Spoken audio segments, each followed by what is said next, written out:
good afternoon, everyone. Good morning to some of you out there. I think we'll go ahead and get started with our call today. Thanks for joining us today. My name is Tony Walters, Executive Director here at NAIHC.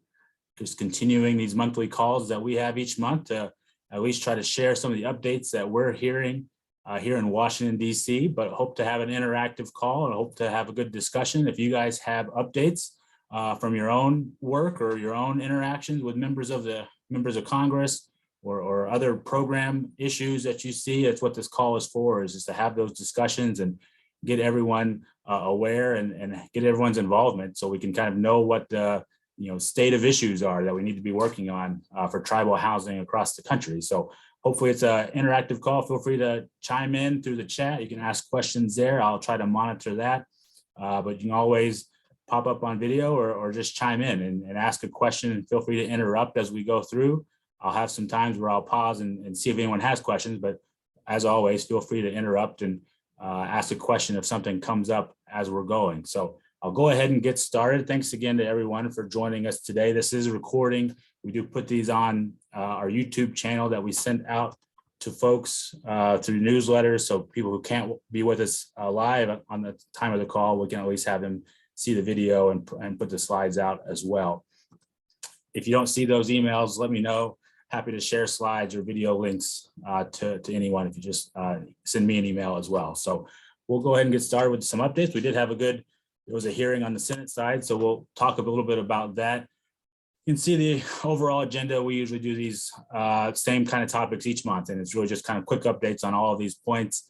Feel free to say hi in the chat features to let us know what programs you're working for or with, just so we can see what areas of the Indian country are represented on the call. And if we're hear of issues on the call, we'll like to see where those issues are coming from, so we can know who to reach out to, if it's an agency, regional office, or what have you, certain member of Congress for certain states or districts. Always happy to reach out to specific groups. So if you feel free to introduce yourself in the chat and say hi, let us know where everyone's from today. And I'll go straight into some of the updates. Biggest update, biggest bill that we work on from NAIHC's perspective each year, each Congress until it's reauthorized, is our NAIHC reauthorization. This is the same bill we've talked about, month to month, probably even over a couple years at this point. Pretty similar versions to this NAIHC reauthorization, S2264, a handful of co-sponsors. One of the big updates here is that there was a hearing on February 16th, and I think that may not have updated the slide. Let me jump to the next slide.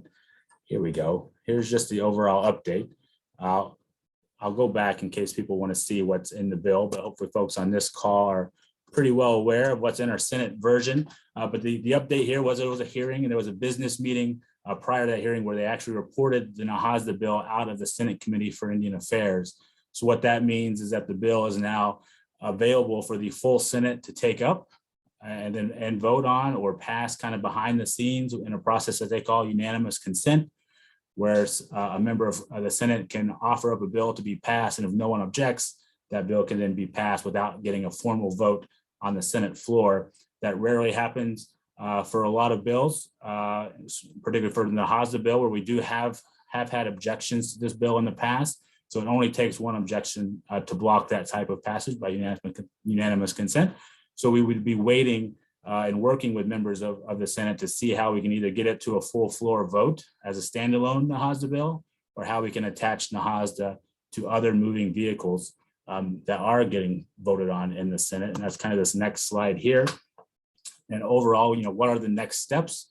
It's one, increase the sponsor count of the bill. So after, I think it was 8 or 9 from the last slide, it may have already gone up 1 or 2 after usually committee business. A few folks in the Senate will jump on to other bills that they see are making progress or having positive movement. People want to support those efforts, but that's our next job as well. From NAIHC's perspective, we're going to be reaching out to a lot of members of the Senate, letting them know that this bill's out of committee, that they should be supporting this bill and this effort, and particularly a lot of the senators who have large chunks of tribal communities in their states. So we want to make sure that they're aware and that they're supportive.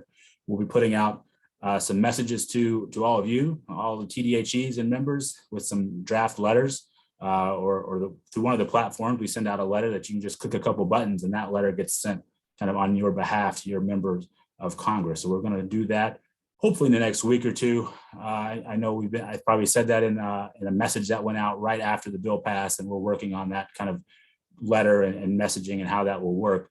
But we certainly want all of your guys' engagement, all of your support, urging your members of Congress, your senators in particular for this bill, to sign on and support this NAIHC bill. This is the first time the bill has actually been reported out of the Senate Committee for Indian Affairs in a number of years as well. There's always been some activity on the Senate side, but not always this formality of having a bill reported out. So this is a great step for the Senate bill.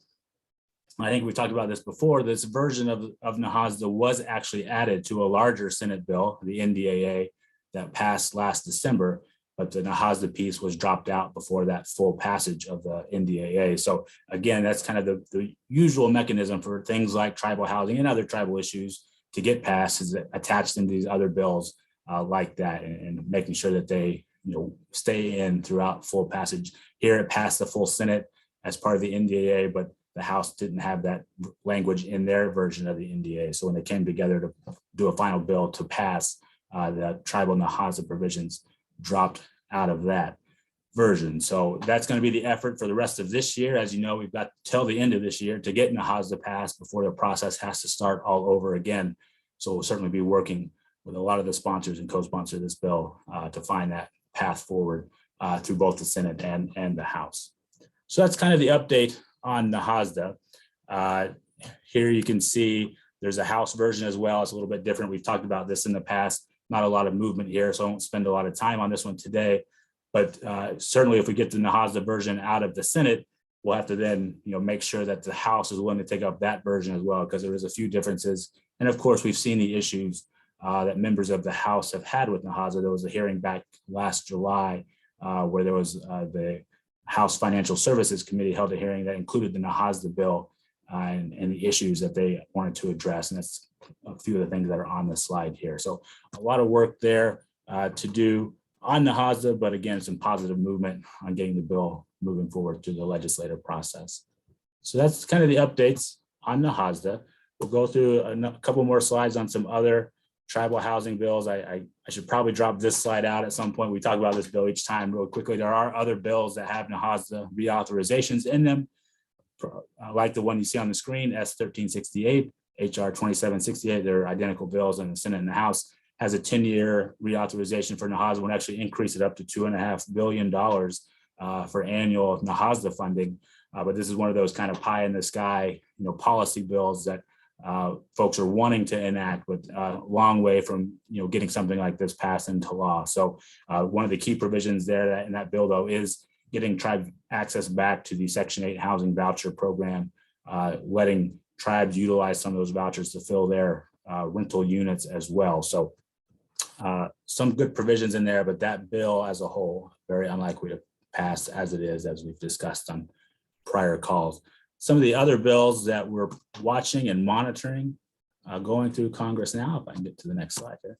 Other tribal housing bills, HUD-VASH, no real big update there, but it is part of the NAIHC bill. So it got reported out of committee there as well as part of that. So there's always movement on HUD-VASH if NAIHC is moving. So that is some progress there. And the bigger bill that we'll stop and talk a little bit about here, I think someone on the call will have an update for us on the Native American Rural Home Ownership Improvement Act, S2092, HR 6331. So these are companion bills again in the Senate and the House. Senate's got 8 bipartisan co-sponsors. The House has 3 bipartisan co-sponsors. That's always a great start to see bipartisanship on your bills. And it's great to see it in both sides, on the House and the Senate. So this is the bill that would expand the USDA relending, which is a pilot program out of South Dakota now. So the single family home loan program has a ton of money each year, or gets a ton of money each year through appropriations. And this pilot is directing some of that money to a handful of native CDFIs to relend and create home ownership opportunities in those tribal communities. We want to expand that to a national scope to let all tribes participate in that. And this bill would let us do that. We've talked about that on these calls in the past. There's been a couple of hearings in the past. But I think there's some movement here. We got an update from Joanna Donahoe, and I think there's a one-pager. We'll send that out to the group after today's call as well. But it's kind of the same call to NAIHC, where we're trying to get more people to officially put their name on as sponsors and co-sponsors. but I'll let Joanna talk a little bit about the bill here.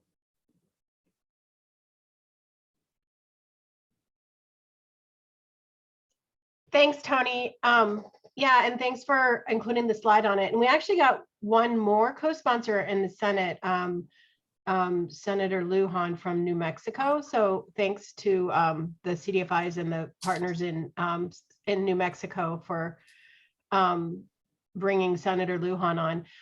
As Tony said, this bill is starting to move forward. This is the legislation that would make the South Dakota USDA 502 relending pilot permanent and expand it to all of Indian country.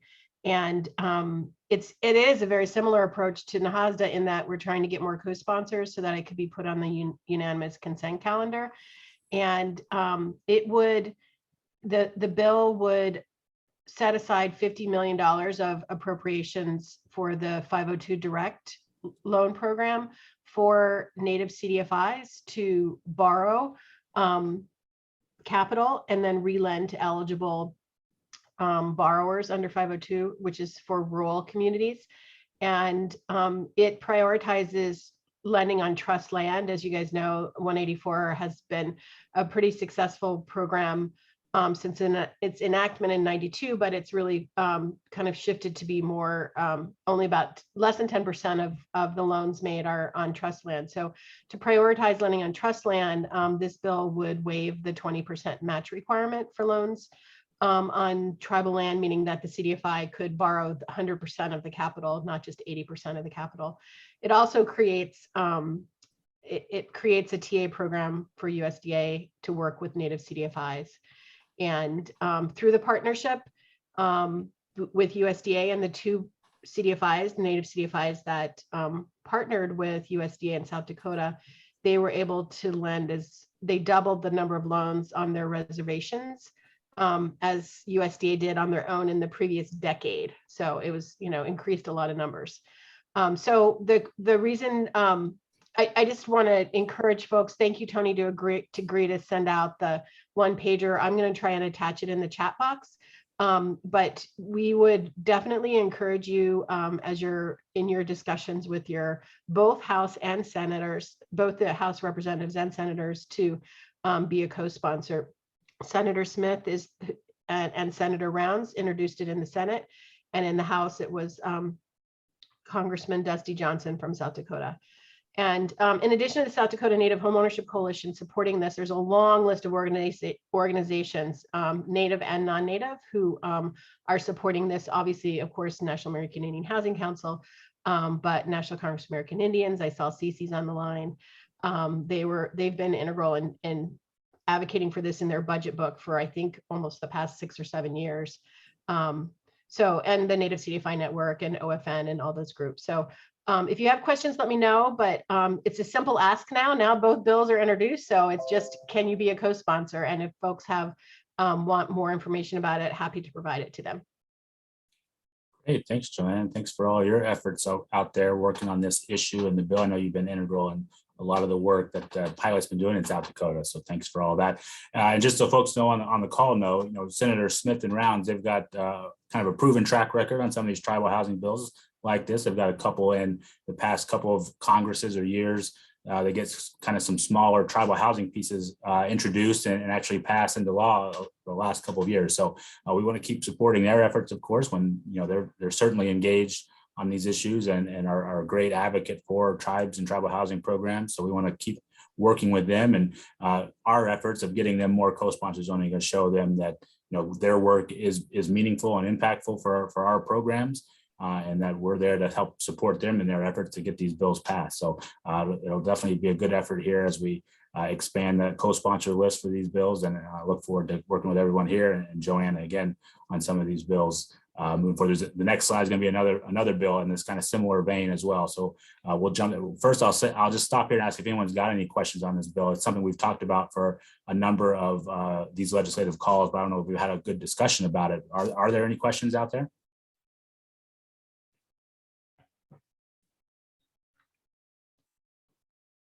Okay, Well, we'll jump forward. I see something in the chat there, Joanne, about. Oh yeah, I just have to say, well, a couple of, yes, Philip, I'll be happy to send you the materials directly. Anyone else that wants it, just put your email address in there. But I also want to give a shout out to Samantha Booth, who's now at HAC, because she was the one who, when she worked for her previous employer, she was instrumental in getting the legislative language pulled together. So when she worked for Senator Heidkamp. So thanks, Sam. Yeah, no, thank you. And so glad to see it moving forward. Great. Well, we'll jump to the next bill on our list. I mentioned earlier that there was the hearing and the business meeting where NAIHC was reported out, but the hearing itself was a legislative hearing where the Senate Committee on Indian Affairs took testimony on certain bills. There were a couple other smaller tribal specific bills, but one of the bills was this Trust Land Home Ownership Act bill sponsored by Senator Thune and a few other bipartisan co-sponsors, as you can see there, Tribal Trust Land Home Ownership Act, sorry, S3381. And this bill would put in statute some of the deadlines that the BIA would have to process mortgage loan documents as part of a home ownership mortgage process, particularly on the lands, tribal trust lands, as we see, which we all know has been an issue, getting mortgages on tribal trust land and helping folks get homes on trust lands in particular. A lot of the housing programs are very effective on fee simple lands that are either within reservation community or right around the reservation community, but we have always seen kind of that decrease in home ownership on trust land. So this bill would help try to address that. There was a good hearing. One of our board members, NAIHC board member Sharon Vogel, testified. She's actually testifying on behalf of her housing authority and South Dakota Home Ownership Coalition, I believe, for that specific hearing. But great comments there, great feedback, a lot of engagement by the members of the committee, Senator Schatz, Murkowski, Rounds, others, asking a lot of questions about this issue and why it is an issue. There was another witness on the panel was the Deputy Assistant Secretary from the BIA, Bureau of Indian Affairs, Department of the Interior. So they were asking her some of the questions about why is it still an issue? Is this bill going to help move the needle forward? But overall, it's great to see this issue highlighted at that level and see the engagement by the members of the committee. So the next step for this bill would be to report that out of the committee, like in a business meeting, like the NAIHC bill just was. But the members of the committee were very interested if there's other feedback out there.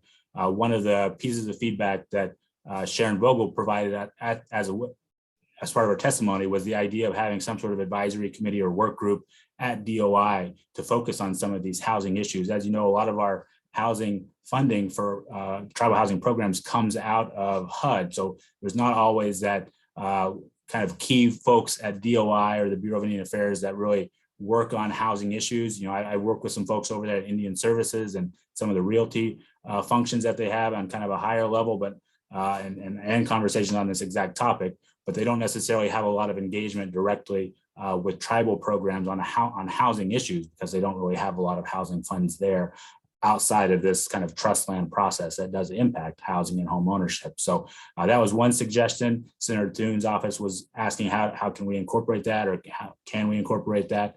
And then really just what is the underlying issues? And I think it was clear from the hearing that, even if this bill were to pass, we may be back in a couple of years still asking the same question, why isn't it improved? But overall, it was a great hearing. I think the bill is a step in the right direction, and I think everyone's supportive of that effort. And we want to continue seeing this issue be highlighted by both the Senate Committee for Indian Affairs and others, and the BIA, of course, to help kind of fix some of the underlying issues. So I really appreciate Sharon being able to testify on as part of that hearing. If you go watch it, I see some links being posted in the chat. Thanks for those who are posting those. If you go to the Senate Committee for Indian Affairs website, you can see the hearing itself, video, and all of the written testimony that's been submitted. And if you go to the question and answer session, almost everything was geared towards this bill. There were very few questions about some of the other bills that were part of that hearing. So it was very clear there's a lot of interest here on getting this program working well. We're getting that process working well at the BIA. So there's not these delays on home ownership and mortgage products, trying to get folks into homes on tribal trust lands across Indian country. So a lot of great comments, both from the senators again and the witnesses on what the issues are, where can we make improvements. So certainly encourage all of you to take a look at that. It's pretty short hearing overall. It was pretty quick, pace. You can kind of fast forward through some of the other bills that aren't housing related if you want to. So that's a big update there. Again, kind of these smaller bills, probably a little bit more flexibility on getting these added to other pieces of legislation that are moving. NAIHC is always the bigger lift, and that's where we put a lot of our focus on. But a lot of times these smaller kind of one-off bills that are addressing certain or very specific issues, sometimes those can be easier sometimes to get added to larger pieces of legislation once you kind of a critical mass of support. We've already got some good co-sponsors here on this bill, and again, a lot of attention from it from the committee. So look forward to working with them on scheduling, markups and getting that bill reported out of committee as well, and working with the BIA as always to help address some of those issues they have. So I think we'll pause here. These are kind of the overall housing bills that we've talked about over and over through the months and some of the progress that we've seen this past month.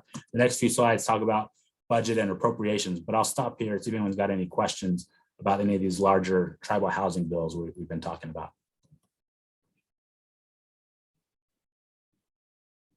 Okay, well, we'll jump in as always. Feel free to interrupt and ask a question or put it in the chat and we can talk about it there.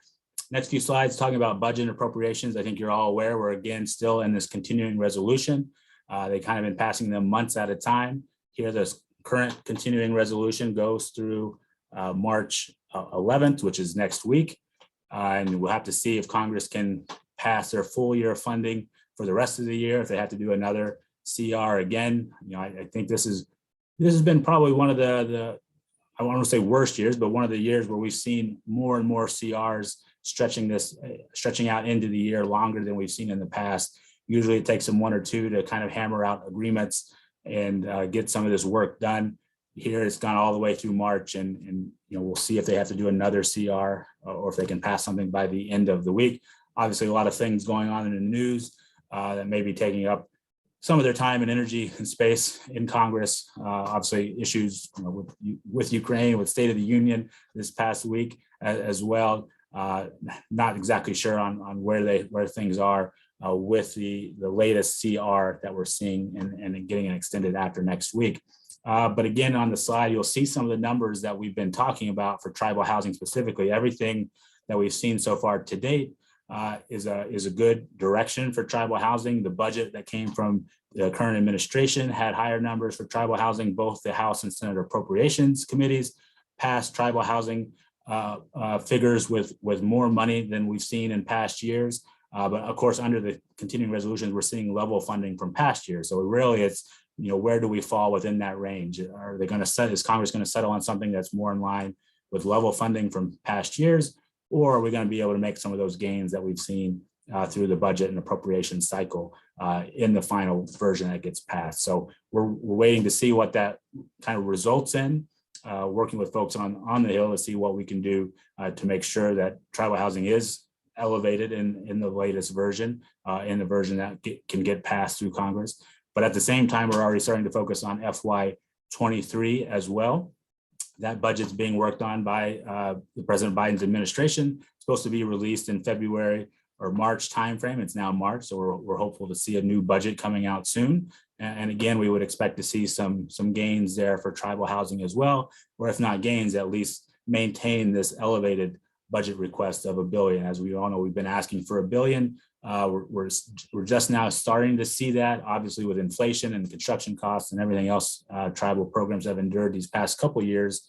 Any increases are both warranted and needed.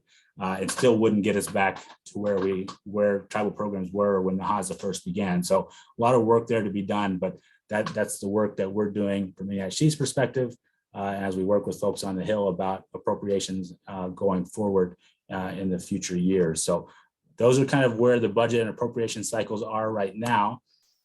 This slide here is just a little bit more information on what the FY22 appropriations look like. I said both the House and the Senate adopted appropriations measures that would provide more funding for tribal housing, and you can see that on the screen.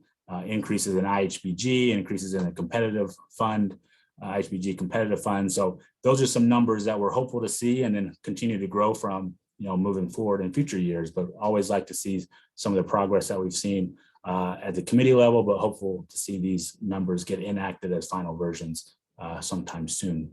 We'll go through the next slide. And it just talks about, I think I had this on the last legislative committee call last month, really just a snapshot of what all tribal housing has received over these past couple of years. Typically, without COVID and all the impacts that it's had, I think tribal housing could have expected to see 1.6 billion. Obviously, we've been advocating for plus ups those 2 years. But in addition to that, tribes did receive that through annual appropriations. Tribes were able to receive quite a bit more in supplemental funding through the COVID acts and other bills, the supplemental IHBG funds, the additional ICDBG funds, which are finally getting out the door. I believe we're almost all gotten out the door for the ICDBG. And then we see the Treasury program funds that tribes have received over these COVID packages as well. So in total, $4 billion going to tribal housing programs over the past 2 years, when typically if nothing had been different or COVID hadn't been what it was, probably around 1.6, 1.7 billion tribal housing programs would have expected to receive. And here we've gotten some progress there. Obviously, there's a lot of work and that goes into that and why that funding was necessary and how it's been helpful for tribal members in your community. So we are happy that we've been able to help tribes receive that funding, but obviously we know there's a lot of unmet need out there. I'll jump real quick to some of the HUD ONAP grants. I don't think we had a big update on this, and if there's anyone from HUD on here, I'm sorry if I haven't updated, and there are updates to list, but my understanding FY21 ICDBG American Rescue Plan funding, this was one of the supplemental ICDBG programs. I think it's still about 75% has been awarded out. I think they're waiting to do a fourth announcement, which I believe is coming soon and supposed to pretty much use up or exhaust that allocation that they received. I did see a note, I think about a week and a half ago, where they sent a Dear Tribal Leader letter out saying they would not be accepting any more applications for this program. All the applications they have to date would exhaust the funding they received under that COVID package. So I think that last award is probably coming sooner rather than later. I know it's always hard to hear that and not kind of roll one's eyes thinking it's going to be a little while, but I know this program, they've already done 3 awards and the last one should be coming soon. ICDBG annual, the FY21 award, which was the deadline was past October. We don't know that that's coming sooner rather than later. Unfortunately, I think some of the conversations we've had indicating, April or even May for some of those awards. For ICDBG, the annual fund, so that's the annual program, the 70 million we've been seeing each year for the last few years. So we're still waiting on those awards to be announced. The 1 million or 100 million IHBG competitive for FY21, that was the deadline that was passed in the beginning of January. The original deadline was December. They moved it back 1 month, and those awards haven't been announced either. With regard to the IHBG competitive program, there is a call for comments out by HUD. I think I have it on the next slide or two, where they're asking for feedback on the IHBG competitive program. They ask specific questions, and that'll be on the slide too, but that's a deadline coming up soon. So if you want to reach out to HUD with some of your thoughts or concerns about the IHBG competitive program and how it's been operated these last few years, that mechanism is there to do that. I believe the deadline is March 20th, but we'll get to that here in a second. Again, there was a last one on this slide, Tribal HUD Bash, NOFA closed in January as well. I don't think we've had any more news since then as well. I think I see a question in the chat there about IHBG competitive. Hopefully, we just kind of answered that. I don't think they've got announcements yet for those IHBG competitive awards. Hopefully, kind of have some either weekly or every other week conversations with HUD on ONAP, and I'll try to see what update we can get on the IHBG competitive awards in that next conversation with them. Some other HUD activities that we're aware of. There is going to be a virtual HUD ONAP Housing Summit. I think the Housing Summit, way back, there was probably an in-person Housing Summit a number of years ago, pretty large event that they put on. We're actually going to be carrying this out or facilitating it from NAIHC's team. But there is going to be a HUD ONAP Housing Summit on April 6th and 7th. So it's going to be a virtual event, both in the afternoons. I think it's kind of a 3 or 4 hour block each afternoon for 2 days straight, just hearing a lot of best practices, a lot of good projects that have been developed over these past 2 years with these different pots of money that we've been receiving from Congress over these last couple of years, and different supplemental bills and COVID-related funding. So it should be a good, great event to hear a lot of what's been going on across the country. I know we're going to try to do some regional focusing on different tribes in different regions, so to really get that snapshot of what's going on around the country and how the tribes across the country have used all the different resources that they've had these last couple of years. So looking forward to that, and I think it'll for us it'll be kind of a precursor into our next larger event as well, which I'll talk to a little bit later.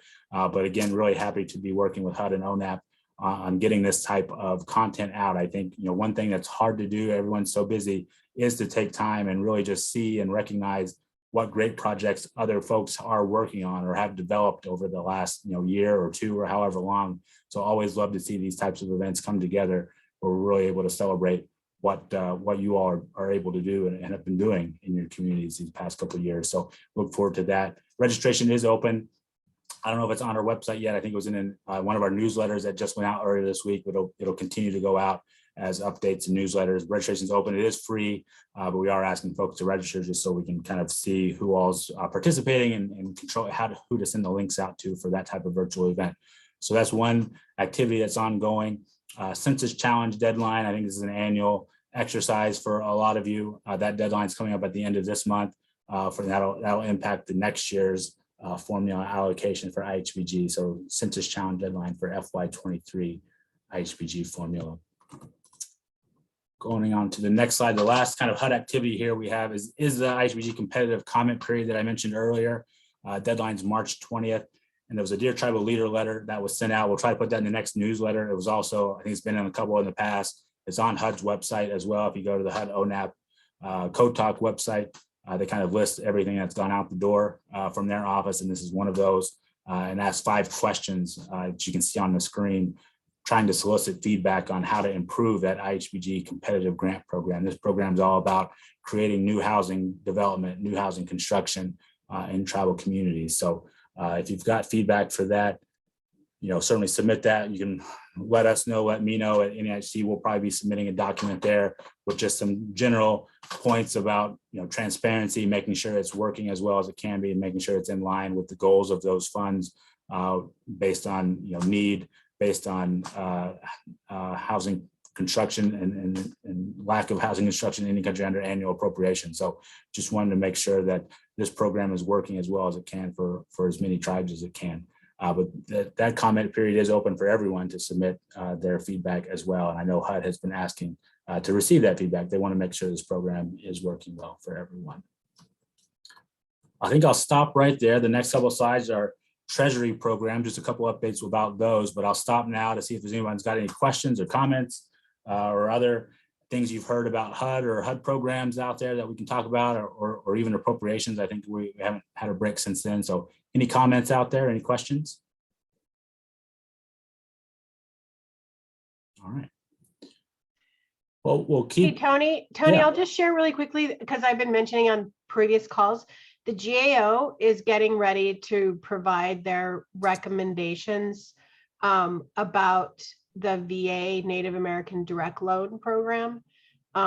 They were supposed to send them yesterday to Senator Round's office, and I haven't heard yet whether they actually got them. But for those that are monitoring and have veterans programs, there is forward movement there as well. And so GAO, just to let folks know, GAO is doing a comprehensive review of the Veterans Affairs Native American Direct Loan Program. And then Senator Rounds is working with Senator Tester and the Senate Veterans Affairs Committee to do a hearing sometime probably in April or early May about the GAO report. So just want to let you guys know that's moving forward. One of these days, I'll actually remember to add it to these slides as kind of an activity. I think once the report's in hand, it's probably a little easier to throw it up there, and we'll make sure everyone can see that. Certainly another program that we'd love to see make some improvements on kind of effectiveness or deployment in Indian country. We know that program specific to tribes requires MOU with some tribes. I think only 100 or so tribes are even part of that program now, and finding ways, and GAO has been, their report will definitely help identify ways to get more tribes and more Native veterans specifically getting assistance to those programs. So look forward to that. I see something there in the chat. Going back to just kind of the budget and appropriation cycles, NCAI does do a budget book each year, and that's going to be released soon as well. Always happy to work with NCAI on some of the housing provisions that they go in there. They put out this great budget book each year that's kind of probably over 100 pages, and kind of goes over every single type of federal program that gets funded for Indian country and improvements that can be made. So look forward to working with them. I think it'll be coming out soon. They usually get it out as part of their DC winter event as well, but as we canceled ours a couple of weeks ago in DC, they moved theirs to a virtual forum. So I think they're still kind of putting some finishing touches on that budget book, that they've had that opportunity to kind of not have to put it out as part of the in-person event, but they'll be getting that out soon. So look forward to seeing that and working with them on making sure the housing pieces are where they should be moving forward. And it's always a good collaboration with NCAI on those topics. So look forward to that. Thanks, CC. Tony, I just thank you for bringing that up, and I just wanted to offer to anybody who, after the book comes out, if you need help figuring out, how to advocate for what's in the budget book, if you need help reaching out to your representatives or anything like that, we're always happy to help.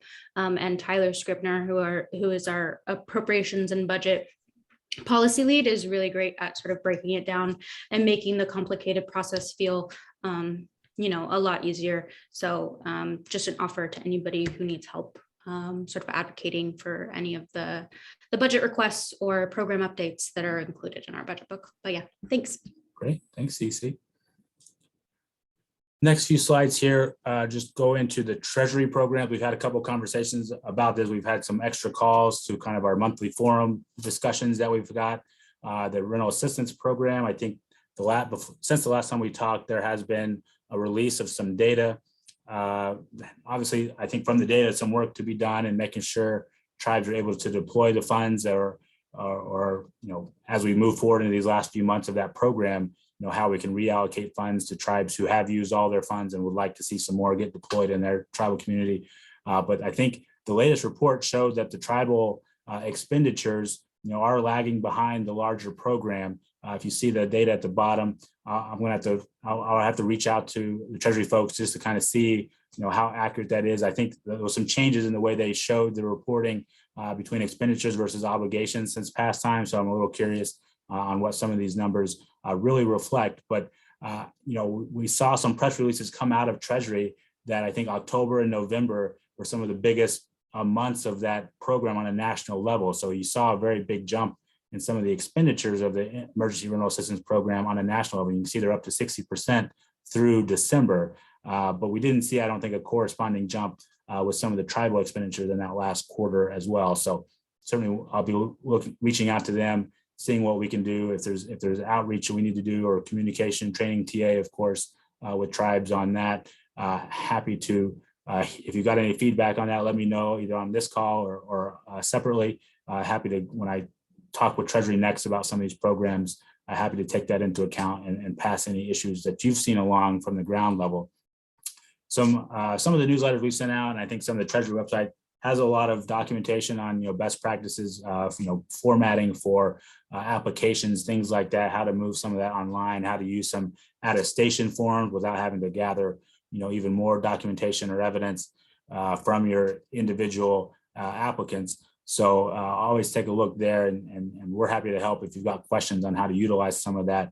On the next slide, I'm going to announce that we do have some training and TA funds available for both ERA and HAF, which is the next slide. So we're hopeful to get some of that out the door. We have a form online that went out in the newsletter as well, I believe, but we'll try to make that even more accessible and increase awareness of that moving forward.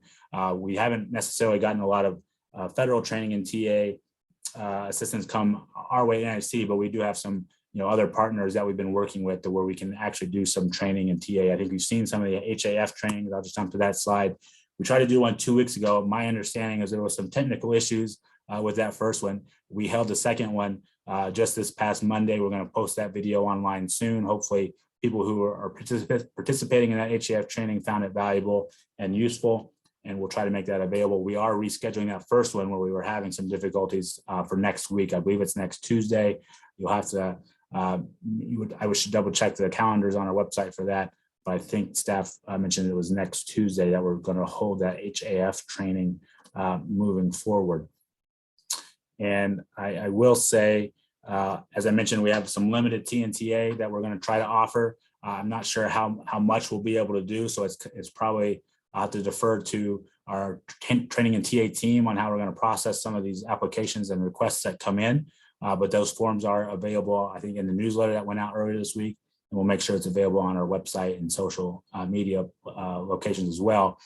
And then one thing that I want to make folks aware of, we did launch a new webpage, and it's meant to help Native homeowners and families find both ERA and HAF programs. We've been doing surveys out to members. We've had some of our staff calling some of your programs just to learn some of the services you all provide. At first, it was just going to be limited to HAF and trying to figure out which tribes are in ERA and which tribes are putting out those, operating those programs. And we didn't want to take, the time to reach out to all the tribes and not kind of get a more comprehensive look at some of the services that you all provide. So that webpage is live. It was launched just a couple of days ago. It's also done in conjunction with Wells Fargo. Wells Fargo has got a larger website on HAF specific, trying to get all homeowners to their state programs, and then with our assistance, getting Native homeowners to the tribal programs that may be able to find some HAF assistance for those homeowners. So that's kind of the genesis of this project. And if you go on there, if your tribe may not be listed, if we haven't been able to get any feedback yet, but if your tribe is listed and you see some errors, certainly reach out to us on this. The whole point is to make sure that information is correct. We want to make sure Native families and homeowners know where they can go, whether the state programs, we do list state housing programs as well, particularly for HAF, because a Native homeowner can always go to that program as well. But where there is a tribal program, we want to make sure folks are aware of it and know that's a possible resource. We know a lot of tribes haven't received their full HAF plan approvals yet, so we'll probably be adding more information to that website as we move forward and working with Treasury to learn when that happens. And certainly if you want to see your information added and you go there and you're not, it's got a big map. You just click the map and the tribes in that state will pop up. And folks who are going to that webpage can see, some general contact information about how to contact the housing program and learn about some of the housing assistance that may be provided. So hopefully it's a little bit of a directory to help our Native families and individuals out there learn where to go for some more assistance. Let us know if you've got any issues with that. Really just trying to make sure that families across the country can get as much awareness as they can about where possible assistance may be. I see some questions in the chat. I think that's kind of the last substantive slide here for today that we're going to go through. Anyone have any questions or comments? And I'll check up on the chat if anyone else wants to chime in.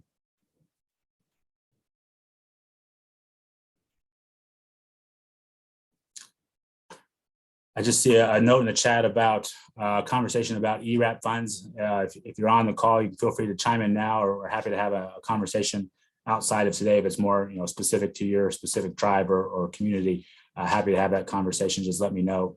Hopefully your programs are going well. Hopefully the HAF training has been helpful. Let us know if you still have questions or how we can improve those trainings moving forward. We want to make sure this program is successful. There's a lot of money for HAF and homeownership. Obviously, it's kind of the tail end here of some other COVID-related programs. So we don't want folks to think that not be aware of this still being available when some of the other COVID-related programs are winding down. So we want to make sure that if your tribe is operating an HAF program, we can help as much as we can to get awareness about that out so folks can take advantage of that. With that, I will jump into the next couple of slides. So a discussion forum. We've been doing these second monthly calls on the second Wednesday of each month. So we'll have a call next Wednesday, kind of a full hour discussion about a single topic. We've talked about Treasury programs a couple times, HUD continuum of care, housing counseling. I don't have the topic settled for next week. I got some recommendations last month on the call. Sorry, we haven't been able to kind of finalize that. We'll send a note out hopefully in the next day or so, so people can plan around that. If it's a topic that you do want to participate in, let me know. We'll try to get more advanced notice on the topics moving forward, just so we can make sure people are aware and can schedule around that to participate or not based on the topic that we're going to be discussing. But always happy to have volunteers. We try to get a tribe or two that's active in whatever topic that we're talking about to share their experience or their success or obstacles if they're having obstacles with the program. But happy to keep these conversations going on specific topics. I know the call like today, very quick updates on a number of issues here. We want to try to kind of dive in deeper on any one topic and have greater discussions about what some good next steps would be around any single topic. So we'll be announcing that topic for next week's call soon. And hopefully you guys can join us if it's a topic that's meaningful for your programs to hear about or participate in. So that's kind of the second monthly call that we've been doing recently, and we'll try to keep those going. I have this slide again, just for our legislative conference. We did postpone it from this past month. We're going to move it to a week in September. So 2 days in September, I believe it's that week of the 19th.